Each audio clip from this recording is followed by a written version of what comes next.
Everyone and welcome back to Law of the College. आज की video में हम SP Gupta versus Union of India case को समझेंगे। किसी भी लॉ एग्जाम की अगर आप तैयारी कर रहे हो, ये केस आपके लिए बहुत इंपॉर्टेंट है।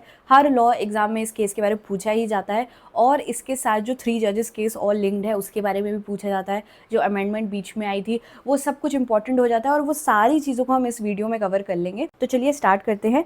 ये केस है 1981 का, यहाँ 1985 लिखा है, आप इसको करेक्ट कर लेना। 1981 का ये केस है और 7 जज बेंच थी इस केस के अंदर। यहाँ पे जजेस के नेम लिखे हुए हैं, ये आप यहाँ पे देख सकते हैं। इस केस को जजेस ट्रांसफर केस भी कहा जाता है। ऐसा इसलिए है क्योंकि उस टाइम में 1970s 1980s के टाइम पे जजेस को एक हाई कोर्ट से दूसरे हाई कोर्ट में ट्रांसफर कर दिया जा रहा था बिना उनकी मर्जी। ना ही chief justice of the respective high court से पूछा जा रहा था, ना ही जजेस की मर्जी ली जा रही थी।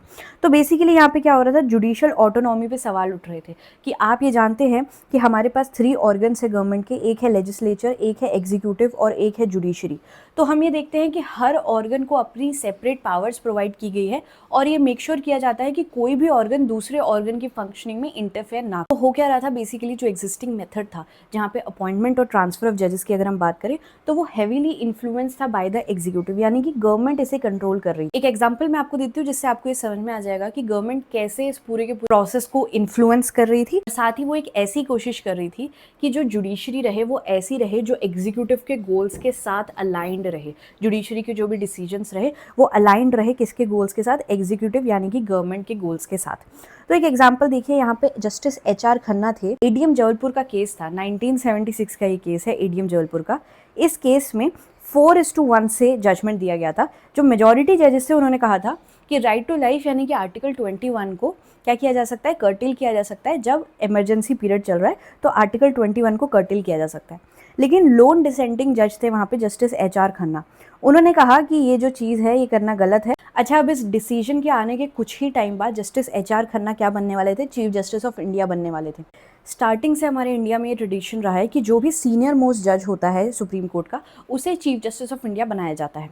और सीनियर मोस्ट जज उस टाइम पे जस्टिस एचआर खन्ना थे। कुछ टाइम बाद उन्होंने सीजीआई भी बनना था, लेकिन इस डिसीजन के बाद हम ये देखते हैं कि एग्जीक्यूटिव ने उन्हें सीजीआई नहीं बनाया और उनके नेक्स्ट सीनियर मोस्ट जज जो थे उन्हें सीजीआई बनाया। तो इससे हमें ये समझ में आता है कि एग्जीक्यूटिव बहुत ज़्यादा इन्फ्लुएंस कर रहा था जुडिशरी के डे टू डे एक्टिविटीज़ में, अपॉइंटमेंट्स में, ट्रांसफर्स में, क्या डिसीजंस आ रहे हैं, डिसीजंस उनके साथ अलाइन कर रहे हैं या फिर नहीं कर रहे। तो आई होप ये एक बैक स्टोरी आपको समझा रहा है। जो भी हमारे पास 4 जजेस केस आए हैं जो बहुत इंपॉर्टेंट है इंडियन कॉन्स्टिट्यूशन, इंडियन पॉलिटी के तौर पे और इंडियन जुडिशरी के एस्पेक्ट पे, इंडिपेंडेंस ऑफ जुडिशरी के एस्पेक्ट पे। तो ये 4 जजेस केस का बैकग्राउंड आई होप आप समझ गए होंगे। जो मेन इशू आता है हमारे पास इस केस में वो ये आता है कि आर्टिकल 124 है, आर्टिकल 124 का क्लॉज 2 है और 217 का क्लॉज 1 है, जिसके अंदर एक वर्ड यूज़ किया गया है कंसल्टेशन। ये वर्ड ऐसे यूज़ किया गया है कि उसके अंदर लिखा है कि अगर आप जजेस का अपॉइंटमेंट कर रहे हैं सुप्रीम कोर्ट में, ये सुप्रीम कोर्ट का आर्टिकल है, ये हाई कोर्ट का आर्टिकल है। तो अगर आप जजेस का अपॉइंटमेंट कर रहे हैं इन किसी भी कोर्ट्स में तो प्रेसिडेंट अपॉइंट करेंगे, लेकिन प्रेसिडेंट कंसल्टेशन लेंगे सीजीआई का। अब यहाँ पे इशू ये आता है कि ये जो कंसल्टेशन वर्ड है, क्या इसका मतलब कॉन्करेंस है? कॉन्करेंस का मतलब है क्या जो कंसल्टेशन सीजीआई देगा क्या वो बाइंडिंग होगा या फिर नहीं होगा। तो फिर फाइनली जब इस इशू पे जजमेंट आता है उसमें कहा जाता है कि एग्जीक्यूटिव ही सुप्रीम रहेगा जुडिशियल अपॉइंटमेंट्स और ट्रांसफर्स के अंदर, यानी कि प्रेसिडेंट की ही प्राइमेसी रहेगी अपॉइंटमेंट प्रोसेस के, और प्रेसिडेंट यानी कि एग्जीक्यूटिव की ही सुप्रीमेसी रहेगी। और कंसल्टेशन का मतलब कॉन्करेंस नहीं रहेगा, क्योंकि यहाँ पे बाइंडिंग नहीं रहेगा सीजीआई का जो भी ओपिनियन या फिर जो भी आपने कंसल्टेशन किया है उनसे, वो बाइंडिंग नहीं रहेगा। अब एक टाइमलाइन को समझते हैं जिससे और क्लियरली आप समझ पाओगे कि सारे जजेस केस में 1981 से बात चालू होती है और ये चलती है राइट टिल 2015, और ये 2015 में जो जजमेंट आता है वही डिसीजन टिल डेट आज तक फॉलो हो रहा है। टिल डेट इंडियन जुडिशरी में जो अपॉइंटमेंट्स हो रहे हैं वो इस 2015 के जजमेंट के हिसाब से ही हो रहे हैं। तो फर्स्ट जजेस केस अभी हमने देखा जिसमें कहा गया एग्जीक्यूटिव की प्राइमेसी रहेगी, सीजीआई का ओपिनियन बाइंडिंग नहीं रहेगा।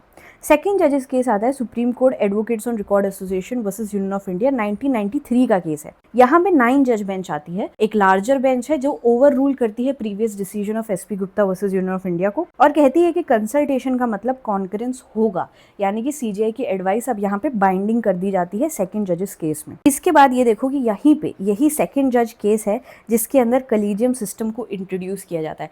आज हम देखें 2015 में आज तक कलीजियम सिस्टम ही अपॉइंटमेंट्स के लिए रिस्पॉन्सिबल है अब इंडियन जुडिशरी में, और ये कलीजियम सिस्टम का इंट्रोडक्शन हमें कहाँ देखने को मिलता है, 1993 के सेकंड जजेस केस में।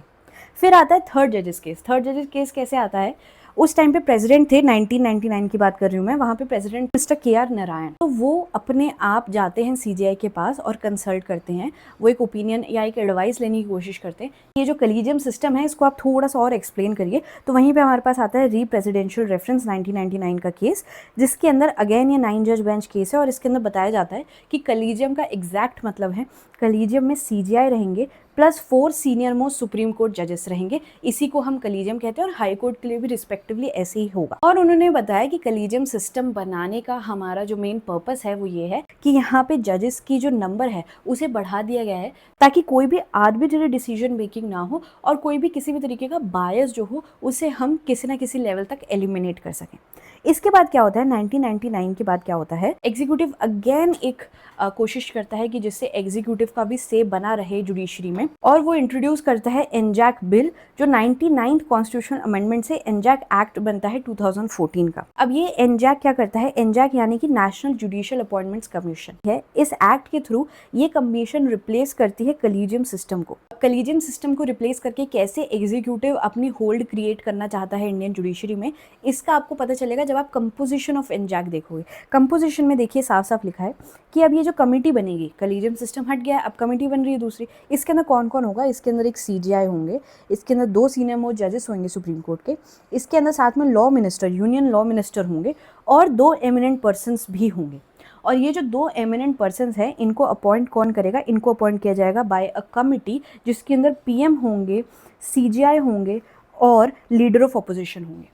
तो एक तरह से यहाँ पे एग्जीक्यूटिव के मेंबर्स को भी इस सिलेक्शन कमेटी में डालकर एग्जीक्यूटिव की प्राइमेसी क्रिएट करने की कोशिश। अब इसके बाद फिर से हमारे पास केस आता है 2015 में, जो कि एक 5 जज बेंच केस है, supreme court advocates on record association versus Union of India का केस है, जिसके अंदर एनजैक को स्ट्रक डाउन कर दिया जाता है और ये कहा जाता है कि ये इंडिपेंडेंस ऑफ जुडिशरी को वायलेट कर रहा है और इसलिए हम कलीजियम सिस्टम को फिर से रिस्टोर कर देंगे। तो आई होप आपको ये पूरी टाइमलाइन समझ में आ गई होगी अच्छी तरह कि पहले हमारे पास 1981 में ये केस आता है और उसके बाद 1993 में हमारे पास दूसरा केस आता है, जिसके अंदर पहले केस में क्या कह दिया गया कि कंसल्टेशन कॉन्करेंस नहीं है, दूसरे केस में कहा गया कंसल्टेशन कॉन्करेंस है और कलीजियम सिस्टम को इंट्रोड्यूस किया गया। और हमारे पास थर्ड केस में कलीजियम सिस्टम को ही एक्सप्लेन किया गया, डिफाइन किया गया, जो कि एक एडवाइस थी प्रेसिडेंट KR नारायण ने खुद से ही सुप्रीम कोर्ट को अप्रोच किया था इसके लिए। फिर भले ही अमेंडमेंट्स लाने की कोशिश की गई लेकिन उन अमेंडमेंट्स को स्ट्रक डाउन करके इंडियन जुडिशियल ऑटोनॉमी को बरकरार रखते हुए हमारे पास हमारा फाइनल 4 जजेस केस आता है, जिसके अंदर एनजैक को स्ट्रक डाउन कर दिया जाता है। आई होप ये वीडियो आपको पसंद आई होगी, जो इन्फॉर्मेशन मैंने आपको दी है वो यूजफुल लगी होगी। इसी के साथ इस वीडियो को हम यहीं कंप्लीट करते हैं। Take care and bye bye.